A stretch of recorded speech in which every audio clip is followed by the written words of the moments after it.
Selamat datang, selamat malam.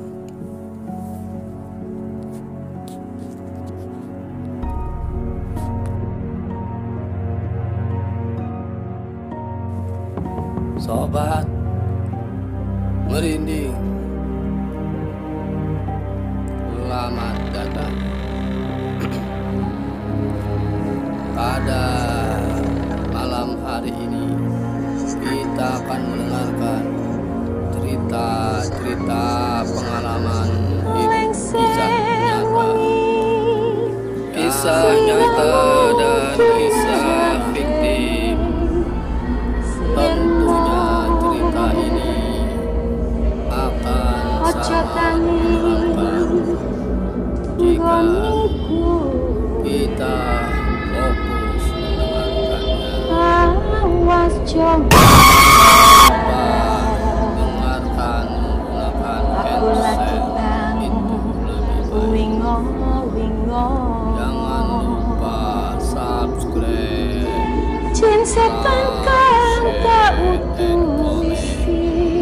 Sobat merinding, terima kasih atas segala perhatian.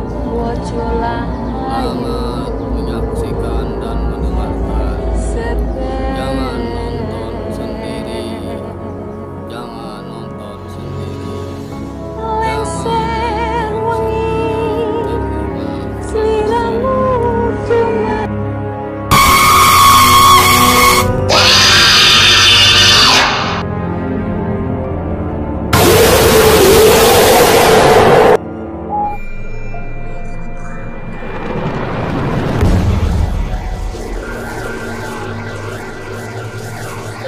Baik, sobat merinding, alhamdulillah ini perdana kita akan mendengarkan cerita dari salah satu tokoh masyarakat yang bernama Bapak Mahdi Muhammad. Sebelumnya saya ucapkan Assalamualaikum warahmatullahi wabarakatuh. Waalaikumsalam warahmatullahi wabarakatuh. Baik, sobat merinding, kita akan mendengarkan cerita dari Bapak Mahdi Muhammad. Nanti mungkin di akhir cerita beliau akan sedikit memberikan bukan tausiah, memberikan sedikit wawasan kita tentang alam gaib dan lain sebagainya. Kurang lebih seperti itu ya Pak Mahdi ya. Ya, insyaallah. Ya.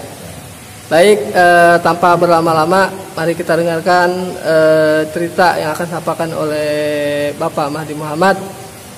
Silakan dimulai Pak Mahdi Muhammad untuk ceritanya. Baik, assalamualaikum warahmatullahi wabarakatuh. Waalaikumsalam warahmatullahi wabarakatuh.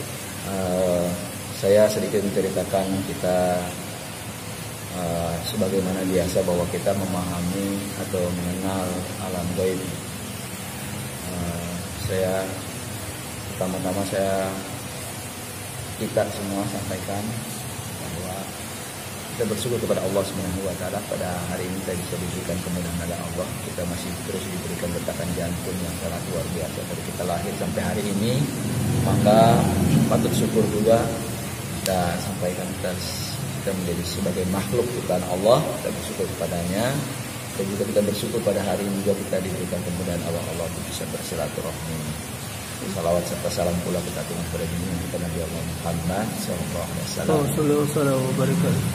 Baik, sahabat sekalian yang dimuliakan Allah Subhanahu wa taala, bahwa memang kalau pengalaman gaib itu yang sebagian ditanyakan oleh Bang Fahmi memang banyak ya. Orang hidup pasti mengalami, semua orang pasti mengalami yang gaib seperti itu.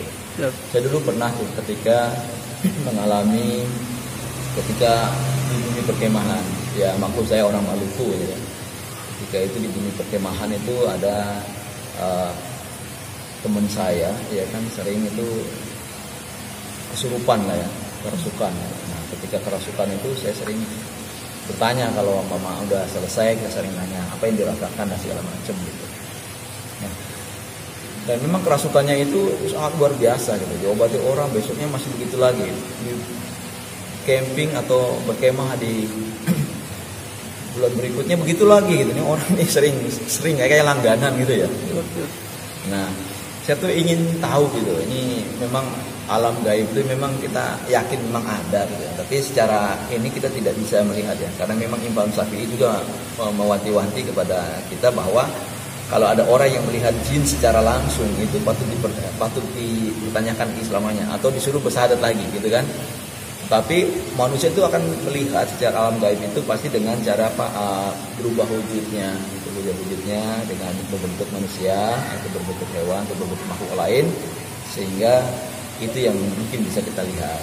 Nah, ini saya ceritakan tadi bahwa pengalaman teman saya sering kerasukan itu saya pernah bertanya itu. Nah ternyata dia menceritakan gitu. Awal pertama dia melihat sebelum kerasukan itu ada dia lihat semacam ini di kali itu ada ikan gitu, ada ikan. Nah, dia lihat kok makin hari makin besar tuh ikannya gitu. Lima-lima berubah jadi anak kecil bayi gitu. Itu berubah jadi seorang nenek-nenek gitu loh. Atau berubah nenek-nenek berdiri, nenek itu manggil-manggil dia gitu. Ayo bisa sini gitu. Nah, dia cerita orang yang kerasukan nih. Nah, terus maghrib kan. Kaget dia, langsung buru-buru, udah azan soalnya kan. Di gedung pertemuan sana udah azan. Ayo buru-buru ambil mukena, ambil ini langsung berangkat perempuan gitu. Nah, ketika sudah sampai di sholat dia, wudu dia. Ketika wudu saya kebetulan saya ada tuh waktu dia wudu ngadepnya dia pas wudu dia ngadep begini gitu. Sudah, kamu wudu ngadep kiblat apa nih? Doanya ngadep kiblat dong gitu. Ada buru-buru langsung ngadep kiblat gitu kan. Terus merem matanya gitu. Kenapa nih anak ini gitu. Udah tuh akhirnya pergi sholat maghrib gitu. Sholat maghrib, ketika sudah sholat maghrib selesai doa, dia pas orang pada assalamualaikum warahmatullahi wabarakatuh, dia langsung teriak tuh, jerit-jerit. Wah, pada kaget semuanya. Nah, itu ternyata gitu, dia melihat ada orang yang manggil-manggil dia gitu. Seperti itu. Nah, ketika dia melihat bahwa ada orang yang manggil-manggil, kemudian dari situlah saya tuh ingin cari tahu gitu. Ini kok serem sih tempat kemana itu. Itu dia pingsan nggak, Pak? Iya, orang kerasukan di mana sih sampai mulai begitu kan, diobatin sembuh gitu kan. Nah, ternyata ketika pulang begitu. Nah, ketika dia tuh mulai sadar, baru saya tanya-tanya kan masalahnya itu kan. Atau saya cari tahu nih, ya kan itu, serem apa sih gitu. Saya bilang, waduh ini serem kayak apa sih tempatnya ini gitu. Memang maksudnya saya memang orang agak berani nih. Apa sih seremnya gitu loh, ini apa sih gitu loh. Ternyata benar gitu loh. Waktu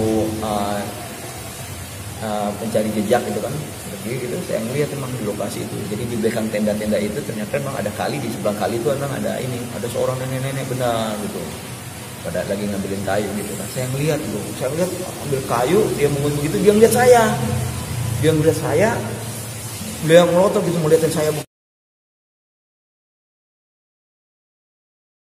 begitu, pandang mata gitu. Terus saya ngeliat asal. Nah, saya kepikiran nih, kalau ada orang melihat mata melototin kita, jangan nunduk, jangan kalah. Lototin lagi bila perlu. Gitu. Akhirnya Bapak waktu itu lototin lagi saya. Lototin lagi gitu. Nggak lama dia yang merunduk gitu, langsung ngambil kayu, langsung pergi gitu. Nenek-nenek tuh. Gitu. Tapi perginya menghilang, Pak? Enggak, biasa nih. Namanya orang kampung situ atau apa saya nggak tahu ya, namanya magic begitu kita nggak ngerti. Iya. Memang langsung ke daerah Maluku itu banyak sekali ilmu hitam gitu ya. Nah, akhirnya ini kejadian yang nyangkain di depan saya. Nah, terus sampai di situ saya ngotot begitu, dia udah kalah, dia merunduk, dia pergi gitu kan. Saya pergi aja. Saya baca ayat kursi itu. Terus gitu. Nah, pas malamnya begitu nggak ada kejadian tuh, aman tuh, nggak ininya sampai pulang kita. Begitu.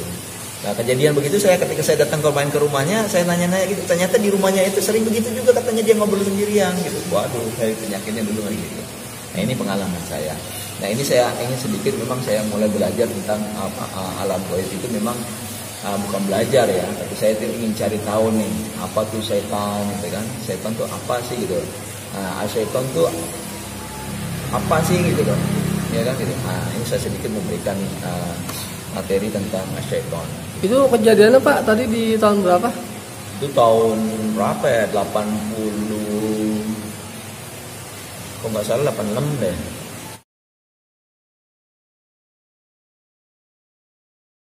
Terus itu, dia waktu itu sempat diobatin atau gimana, Pak? Iya, diobati. Dia diobati. Gimana tuh Pak? Bisa diceritain sedikit? Nah, diobati. Sobat merinding mau dengar. Iya, ada yang memang pemandu kita itu memang orang udah tua ya, orang kakek-kakek. Oh, dia memang mau taat dengan orang udah tua udah, tapi dia ibadahnya juga dan orang dia termasuk orang berani gitu. Oh, dia masuk ke kebun-kebun mana-mana yang baru-baru dimasuki sama dia, itu berani dia. Saya tuh terpacu karena keberaniannya dia, itu saya senang gitu, saya mau. Dia tuh yang ngobatin gitu. Kayak dia tuh menjadi-jadi sampai dia teriak-teriak menganggap dia pergi gitu. Nah, ini memang pengalaman itu tuh membuat saya tuh mulai belajar gitu. Setelah itu bagaimana supaya menghadapi hal-hal yang goib. Nah, saya ceritakan bahwa memang syaitan itu memang itu adalah sifat ya. Jadi Bang Fahmi, setan itu adalah sifat, bukan makhluk. Setan itu adalah dia tuh hanya sebagai penggoda. Kalau setan itu bentuknya seperti yang serem-serem itu ya kan, itu bentuk-bentuk saja gitu loh, ya kan gitu. Serem-seremin media-media saja, tetapi sesungguhnya setan itu adalah sifat, ya kan? Dan makhluk itu adalah jin. Setan itu ada dua makhluk, ada setan al-insa wa setan al-jin. Jadi setan dari golongan jin dan setan dari golongan manusia. Dan yang paling serem itu adalah setan dari golongan manusia sebenarnya. Setan dari golongan manusia inilah yang paling serem gitu daripada setan dari golongan jin.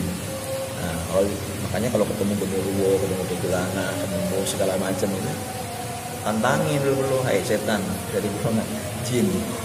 Ya, setan dari golongan manusia itu lebih serem daripada kamu. Langsung pamit ya, kabur.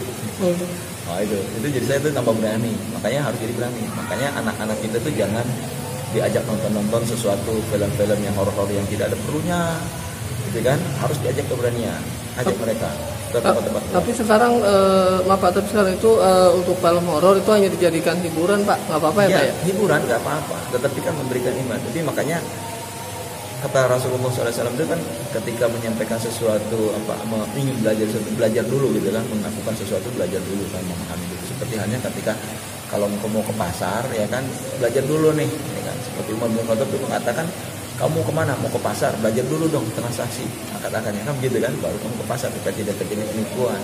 Maka ketika kita hidup dengan alam kita berdampingan dengan alam gaib juga ini, alam nyata dengan gaib ini, maka kita harus belajar dulu nih, kita paham dulu supaya kita tidak masuk dalam penipuan juga, nanti kita tertipu dalam alam gaib ini. Dan dari situlah makanya kita itu harus mengerti gitu. Setan itu ternyata dia hanya sifat saja. Dan setan itu ada dua golongan, setan dari golongan jin dan setan dari golongan manusia. Kalau setan dari golongan jin, kita baca ayat kursi aja sudah kabur dia, kan serta yakin kita benar-benar ini gitu kan. Nah, kalau setan dari golongan manusia, 1000 kali kita baca ayat kursi kita kabur. Yang kita bawa kursi itu tuh, kita lemparin kursi. Nah, sehingga ini yang harus kita menjadi orang yang berani. Ajar didik anak-anak kita menjadi orang baik. Kalau nonton horor pun aslinya tidak terlalu ini, ya kan gitu. Itu hanya teknik-teknik film aja yang dilakukan, ya kan, sehingga kita nonton pun kita tidak terbawa sampai kita jadi penakut gitu, nggak begitu. Ya. Kenapa? Karena kita sudah belajar tadi. Ya. Ada materi saya tentang syaitan tuh. Jadi kalau nonton film horor nggak usah baperan ya, Pak? Ya, Pak ya. Sampai orang tuh. Soalnya nih channel juga udah banyak film horor ya, Pak. Jadi nggak usah baperan ya, nonton biasa aja ya. Jangan gitu. Kita tuh kalau kita memikirkan ke keburukan, ya maka itu benar keburukan. Apa bayangan kita baik ya baik, bayangan kita buruk ya buruk. Gitu, jangan, makanya berbuat baik saja, kita inikan saja. Dan syaitan itu tidak senang dengan orang-orang yang berbuat baik kan, makanya kan dia senang orang berbuat buruk. Kalau orang berbuat buruk itu udah setan. Gitu ya. Setan itu ya orang-orang yang makhluk-makhluk yang menentang dan yang durhaka kepada Allah. Baik gitu ya. Saja. Ada lagi Pak Madi? Cukup baik.